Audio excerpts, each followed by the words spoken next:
Sudah terlapor kasus tudingan ijazah palsu Jokowi, Roy Suryo CS menggelar deklarasi tolak kriminalisasi di Gedung Juang Menteng, Jakarta. Dalam deklarasi ini, Saudara, Roy Suryo menyatakan keberatannya dengan pemeriksaan Jokowi di Mapolresta Solo. Roy Suryo CS juga sudah bersurat ke Polda Metro Jaya untuk meminta gelar perkara khusus atas kasus dugaan pencemaran nama baik tudingan ijazah palsu Jokowi. Itu malah hadir di sebuah acara rame-rame teriak-teriak di atas mimbar.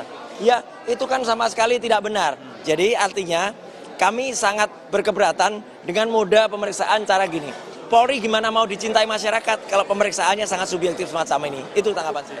Yang jelas pemeriksaan di Solo ini membuat lari dari tanggung jawabnya untuk dia membawa ijazah aslinya dan kemudian ditunjukkan dan disita. Ya, kami arahkan kepada Wasidik di Polda Metro Jaya untuk membuat gelar perkara khusus di Polda Metro Jaya agar gelar perkaranya itu tidak mengulang gelar perkara yang ada pada Barreskrim yang itu mengulang kesalahan karena melakukan gelar perkara secara subjektif. Presiden ke-7 Republik Indonesia Joko Widodo Rabu pagi memenuhi panggilan penyidik Polda Metro Jaya di Mapolres Solo, Jawa Tengah. Jokowi diperiksa sebagai saksi pelapor dalam kasus dugaan fitnah dan pencemaran nama baik dengan terlapor Roy Suryo CS. Usai menjalani pemeriksaan selama 3 jam, Presiden ke-7 Republik Indonesia Joko Widodo mengatakan dirinya menjawab 45 pertanyaan dari penyidik, mulai soal kuliahnya hingga terkait kader PSI yang unggah foto ijazah Jokowi di media sosial. Tak hanya itu, Joko Widodo juga bilang ijazah SMA dan sarjana miliknya disita penyidik untuk kepentingan penyidikan. Yang kedua, saya juga tidak memerintahkan untuk memposting ijazah itu di media sosial. Saya jawab apa adanya. Kemudian juga yang kedua mengenai Pak Insinyur Kasmujo, saya sampaikan bahwa beliau itu adalah dosen pembimbing saya dan memang dosen pembimbing saya. Tapi untuk dosen pembimbing skripsi memang bukan Pak Kasmujo tapi Profesor Dr. Insinyur Ahmad Sumitro. Ini untuk lebih memperjelas saja.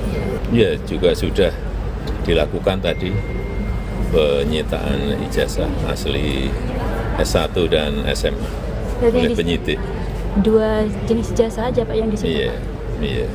Tadi juga bersama-sama ya dengan saksi-saksi yang lain yang juga diperiksa ada berapa? 11. Berikut Bapak. 11.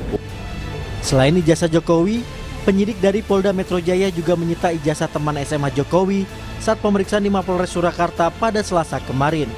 Total ada 5 ijazah teman SMA Jokowi yang disita penyidik. Ada berapa ijazah yang disita? Gimana? Ada 5. Ada 5 ya. Ada 5 ijazah. Jadi sebagai bukti nanti ya, untuk uji forensik. Walau kasus ini sudah masuk ke tahap penyidikan, namun belum ada satu orang pun yang ditetapkan sebagai tersangka oleh penyidik. Widin Nugroho, Kompas TV Solo, Jawa Tengah. Membahas soal penyitaan ijazah Jokowi dan juga bagaimana proses hukum yang terjadi di Polda Metro Jaya, kita sudah bersama dengan penasihat ahli Kapolri bidang hukum, Irjen Purnawirawan Arianto Sutadi. Selamat malam Pak Ari. Selamat malam Pak Ibrahim. Baik. Selamat malam Pak Hamzah.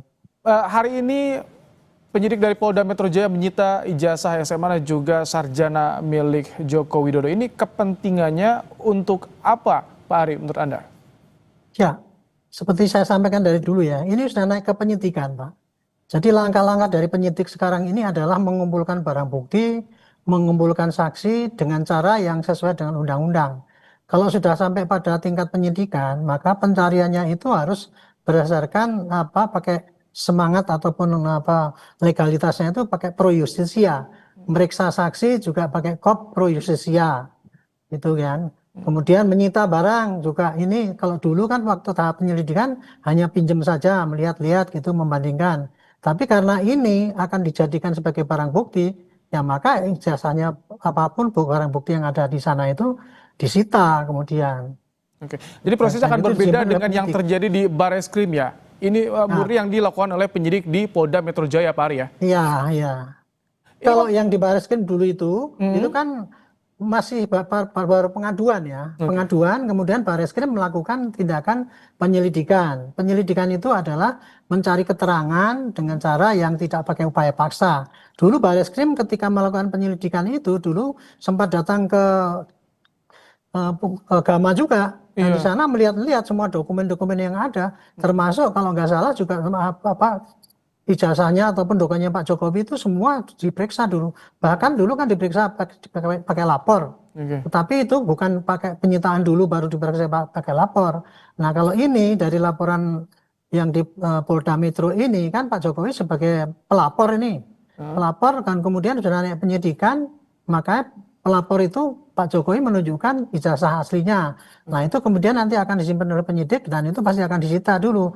Nanti akan dilampirkan di dalam berkas yang akan disampaikan nanti apabila selesai nanti dikirimkan ke kejaksaan. Gitu.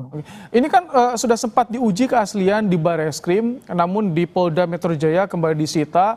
Ijazah teman Jokowi juga sama disita untuk kepentingan penyidikan. Ini prosedurnya artinya diulangi seperti uji forensiknya. Betul. Itu diulangi lagi berarti ya? Iya, karena dulu waktu disampaikan di Barreskrim dulu, kan baru Dumas, belum sampai LP. Dan itu kemudian ternyata memang tidak ada pidananya. Kemudian tidak dilanjutkan penyelidikan. Berarti kan itu nanti kalau itu cuma berhenti gitu aja. Sedangkan kalau yang di Metro itu, ini yang akan disasar oleh Pak Polda Metro itu adalah membuktikan ijazahnya Pak Jokowi itu asli apa enggak, sampai disampaikan di depan hakim sana.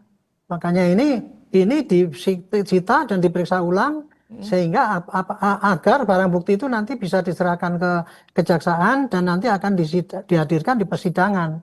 Itu jadi satu bagian itu membuktikan ijazahnya Pak Jokowi itu asli harus sampai ke persidangan kan, harus hakim tahu karena apa? Yang akan disasar untuk yang penyidikan di Polda Metro itu kan ujaran kebencian, penghinaan, pencemaran dan sebagainya itu. Itu unsur itu hanya bisa positif ya apabila memang ijazahnya Pak Jokowi itu asli. Nah makanya itu pembuktian yang dikirimkan kepada hakim nanti adalah dua sasaran. Membuktikan ijazahnya Pak Jokowi itu asli di depan hakim, sehingga ujaran kebencian dan sebagainya itu bisa menjadikan dakwaan untuk menjatuhkan pada tersangka-tersangka itu gitu. Biasanya kan kalau untuk di kasus pidana, ekspos sering gelar perkara oleh penyidik. Itu suka ditunjukkan tuh barang bukti yang sudah dikantongi. Apakah dalam hal ini juga bisa jadi nanti barang bukti termasuk ijazah Jokowi ini bisa ditunjukkan pada publik? Seandainya penyidik mau bisa saja. Seandainya penyidik mau ya. Itu bisa. Dalam kasus-kasus yang biasa itu kan misalkan kita nangkep apa begal kan ada parangnya di situ ditunjukkan gitu. Itu dalam pidana yang murni yang biasa. Tapi kasus ini kan bukan kasus murni pidana nih Pak. Di belakangnya ada unsur-unsur politik untuk menjatuhkan seseorang. Sehingga kalau memaksakan untuk menunjukkan Pak Jokowi itu menunjukkan di depan umum kan mereka kan kayak gitu itu. Itu tindakan anarki itu. Kalau penyidik itu nuruti kayak gitu, itu namanya kan berarti kan menuruti tindakan anarki demi untuk kepentingan orang-orang yang nggak benar itu gitu. Jadi itu kira-kira sehingga sekarang yang penting penyidik itu melakukan penyidikan sesuai dengan prosedur ya. Udah sita-sita kemudian diperiksa gitu. Nggak perlu lagi untuk ditunjuk-tunjukkan ke depan orang. Nah, satu lagi mengenai gelar itu Pak, gelar perkara itu harus terbuka, tidak ada keharusan. Tapi kalau untuk menjamin ke transparansi kemarin itu waktu di Barreskrim, karena apa? Karena waktu itu kan mau dihentikan. Makanya saya bilang ini karena mau dihentikan, maka tidak ada kesempatan lagi untuk menunjukkan ijazah itu di depan umum atau di depan hakim kan gitu. Makanya saya waktu itu menyarankan dilakukan gelar perkara terbuka. Nah, tapi kan ditanggapi oleh mereka bahwa seakan-akan itu harus. Kalau tidak itu berarti melanggar aturan. Bahkan kemarin sudah digelar pun sekarang minta digelar ulang lagi. Itu kan kayak itu mereka itu, saya kasihan dari mereka itu ya. Mereka itu sangat bersemangat dengan menggebu-gebu, dengan menerangkan pada rakyat bahwa prosedurnya seperti ini. Padahal mereka sendiri itu nggak ngerti hukum sama sekali itu. Kalau permintaan soal gelar perkara khusus Pak Ari, ini bagaimana? Dan juga tadi dipertanyakan soal pemeriksaan dilakukan di Mapolresta Solo.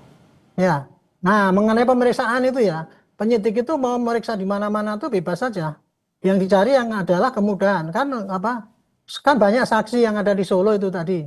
Jadi bukannya hanya Pak Jokowi doang kan yang diperiksa, sekalian ya saksi-saksi yang ada di sana, penyidik ke sana kemudian memeriksa. Itu periksa itu mau diperiksa di mana saja nggak ada larangan. Bahkan saya sendiri dulu waktu masih dinas itu ya, kalau memeriksa seorang keberatan orangnya nggak bisa, kita periksa di rumahnya juga bisa. Yang penting memenuhi syarat, tidak ada pemaksaan, dan yang disampaikan itu tidak bohong, tidak dikarang-karang, itu nilai daripada pemeriksaan atau penyidikan. Gitu. Jadi tidak ada larangan, tidak ada keharusan. Itu tadi kan Pak itu bantah, wah ini tidak adil. Tapi kalau wujud transparansinya bagaimana agar terlapor juga bisa puas dengan hasil penyidikan? Wujud transparansinya harus bagaimana singkat Pak Ari? Maksudnya wujud transparansi apa? Dari proses penyidikan yang dilakukan oleh penyidik Polda Metro Jaya nantinya ketika dipertanyakan. Ya, penyidik Polda Metro Jaya sepanjang dia melakukan penyidikan secara profesional, dia meriksa penyidik itu didampingi oleh pengacara, dan kemudian ada rekamannya, dan kemudian itu nanti bisa hasilnya itu bisa disampaikan kepada jaksa dan kemudian pada hakim. Itu sudah wujud transparan, dia tidak harus meriksa dilihatin oleh yang terlapor atau pelapor. Itu kan arti harfiah dari transparansi. Okay. Tetapi kalau dalam penyidikan itu tidak ada keharusan penyidik itu menyampaikan pada rakyat ini loh yang sudah saya kerjakan. Tidak, gitu. Tidak ada. Baik, terima kasih penasihat ahli Kapolri bidang hukum Irjen Purnawirawan Arianto Sutadi telah bergabung di Kompas Malam hari ini. Terima kasih Pak Ari.